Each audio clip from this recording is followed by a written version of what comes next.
Did you know that every time you buy something, your brain releases chemicals that alter your decisions? Today you'll discover what no one told you about money and your mind. Buying is not just a logical decision, it's also an emotional act.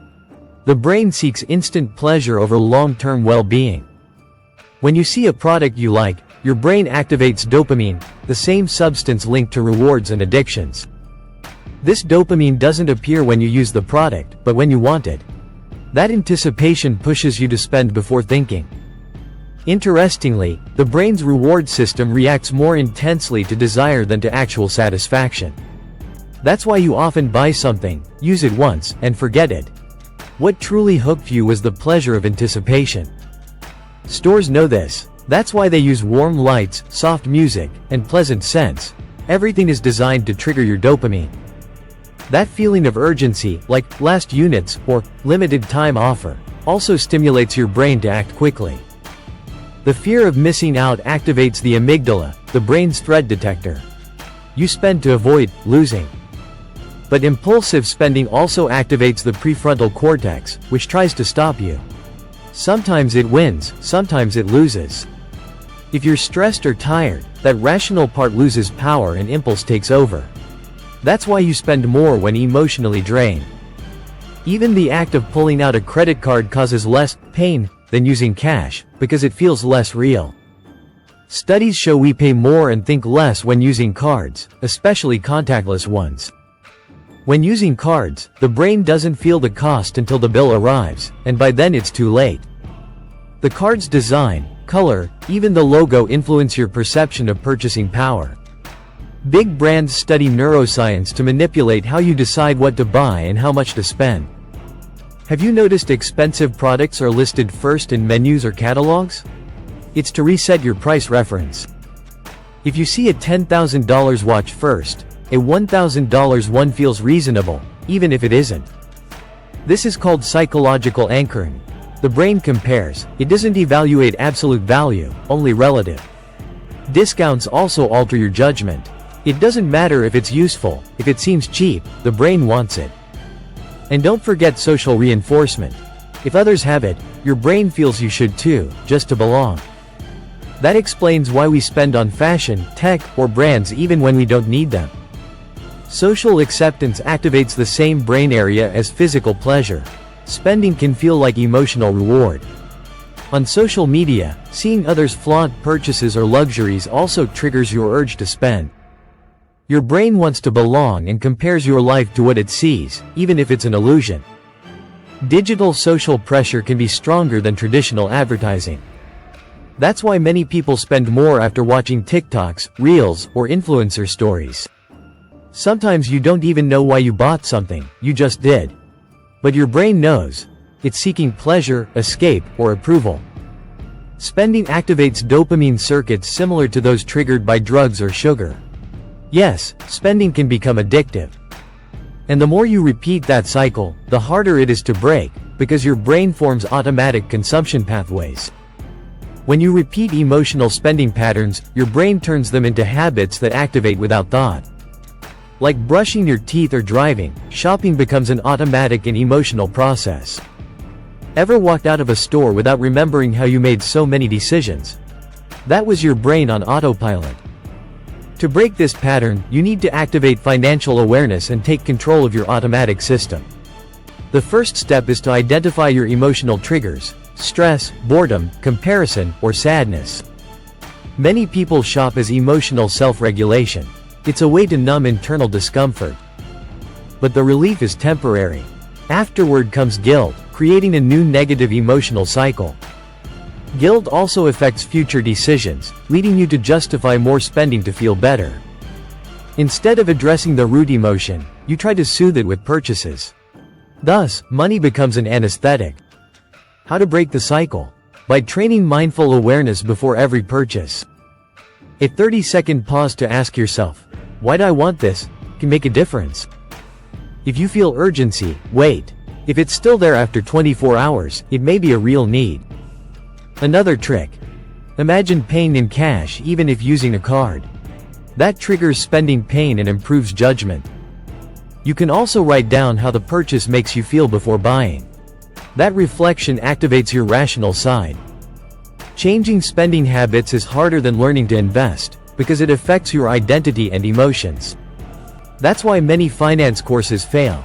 They teach numbers but don't transform the mind that decides. Without mental transformation, you'll return to the same spot, even if you earn more money. It's not how much you earn, but how you decide to spend what you have.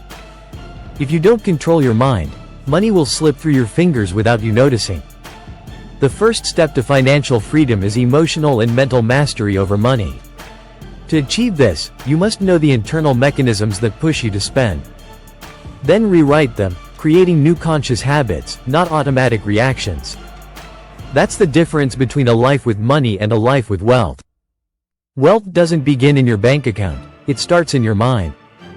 Every conscious decision strengthens your financial power long term. Every impulse purchase distances you from the freedom you desire. What do you prefer? Immediate pleasure or lasting peace? Your brain seeks pleasure, but you can train it to seek peace. And peace comes when you choose with intention, not impulse. Are you ready to take control over your brain and your money? When you begin observing your mind, you'll discover many financial decisions aren't really yours, they're learned. Your money beliefs come from childhood, environment, and past experiences. If you grew up hearing money is bad, your brain will see it as dangerous. If you associate wealth with selfish people, you'll unconsciously reject money. Everything you believe, feel, and do with money is shaped by emotional imprints. That's why healing your relationship with money is also a psychological process. Budgeting alone isn't enough. You must understand what money represents to you. Is it security, power, love, freedom, or guilt? Each person has a different relationship with money. Recognizing your financial narrative is the first step to transforming it. Maybe you think you don't deserve much, so you sabotage your savings every time. Maybe you feel saving means depriving yourself, so you spend to feel like you're living. In both cases, your mind uses money as a symbol, not a tool. Money has no power by itself. Your interpretation gives it emotional weight. For some, saving is painful.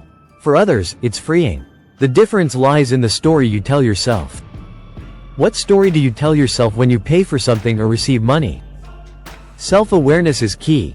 Without it, you'll keep reacting the same way. Financial change begins with daily observation of your spending emotions. Write down how you felt before and after each purchase. You'll see hidden patterns. Were you lonely, anxious, bored, or empty? Did you feel better after? How long did it last? This simple practice could save you thousands, as it retrains your brain to seek other solutions. As you track your emotions, your nervous system regulates and your control improves. It's not magic, it's neuroscience. Mindfulness reduces impulsivity. That pause between stimulus and response creates freedom. Freedom to decide if you truly want or need what you're about to buy. The key isn't eliminating desire, but learning to direct it with intention. You can desire to invest, travel, start a business, and use that desire as real financial fuel. But for that, you must be at peace with money, not at war with your emotions. A mind at war with money loses it faster, because it decides from fear. Fear of missing out, falling behind, or not being enough. All that drives your need to buy things to prove your worth. But worth isn't in what you buy, it's in what you build from your identity. When you understand that, you no longer need to prove anything with your wallet. You can own fewer things and feel more complete. You can have more money and feel free, not trapped in more obligations. Money should work for you, not you for your impulses. If you don't control your desire for instant gratification, you'll never achieve financial peace. The road to freedom begins with mastering desire and expanding awareness. That doesn't mean never buying, just knowing when and why you do. Spending with purpose is as powerful as investing with strategy. Both require mindset, not just information. Traditional financial education teaches numbers. Financial psychology teaches real decision-making. Without emotional awareness, you'll repeat the same mistakes even with new income. That's why many rich people end up broke, and many humble people become millionaires. The difference lies in how they think and feel about money. Some earn 10 times more but lose it 10 times faster. Others earn little but multiply it with intelligence and focus. Because money isn't the problem, it's the mind managing it. And if you reprogram that mind, you can change your financial destiny. All change begins with observing, questioning, and deciding differently. Ask yourself, what emotions dominate my money decisions? Am I buying what I want or what others expect of me? Am I spending out of need or to fill an emotional void? Does my money use reflect my values, or my wounds? These questions can open doors no investment course will give you. Because money doesn't heal internal disorder, it amplifies it. If you don't love yourself, you'll spend to fill that void. If you don't value yourself, you'll settle for less than you deserve to earn. If you don't know yourself, you'll fall into financial traps that repeat your past. But if you do the inner work, you can build real, stable wealth. Wealth measured not just in numbers, but in emotional freedom. Emotional freedom is knowing you can say no without feeling loss. It's walking through a store without anxiety to buy. It's checking your account without fear and deciding calmly. It's understanding you decide how much power money holds. You don't need to be a millionaire to feel at peace, but you do need inner order. That order is built daily, through small conscious decisions. Every time you resist an impulse, your mind strengthens. Every time you save toward a goal, you build freedom. Every time you say, I don't need this, you train self-control. It's not about restriction, it's about freeing yourself from false needs. Abundance begins when you know you're already enough without spending more. And from there, you can use money to create, not escape. You can invest in yourself, your knowledge, your dreams. You can build something greater than a full closet or an empty account. You can build a legacy, peace, a life with meaning. But it all begins in your mind. The journey to wealth is a journey inward. It's not how much you have, it's how well you control your inner world. And that, no one can take from you. True financial power lies in the one who decides with awareness. Your brain can be your greatest ally, or your worst enemy in money decisions. But with practice, you can train it to prioritize the long term over instant pleasure. Every small new habit, every conscious pause, rewires your brain. Neuroplasticity means you can change patterns, even if you've repeated them for years. That means it's never too late to improve your money relationship. You can retrain your response to buying urges. You can teach your brain that saving brings pleasure too. Each time you achieve a goal, your reward system celebrates the result. But to get there, you must resist impulses that last only seconds. Self-control develops like a muscle, through repetition and discipline. You don't need to eliminate all spending, just learn to separate emotional from rational. A clear mind makes better decisions, even in hard times. You can't avoid crises, but you can face them better with a trained mind. Because it's not what happens, it's how you respond that defines your financial life. And that response is born from your daily self-talk. If that inner voice is calm, conscious, and focused, money becomes a helpful tool. If it's driven by fear, impulse, and lack, money becomes a source of anxiety. You choose the story your mind tells, and that story guides your decisions. Make money your ally, not your enemy. Make your mind a driver, not a trap. And from there, your financial path will change completely. Start with something small. One conscious decision a day. Observe what triggers your spending and what holds back your saving. Keep an emotional journal of your money decisions. Write down each expense and how you felt when spending. This will bring more clarity than any spreadsheet. Because money doesn't move on its own, it moves with your emotions. Every coin tells a story. Make your story one of purpose, not reaction. Redefine what success means to you. Maybe it's not having more, but needing less. Maybe it's not competing, but living in peace. Maybe it's not impressing others, but impressing yourself.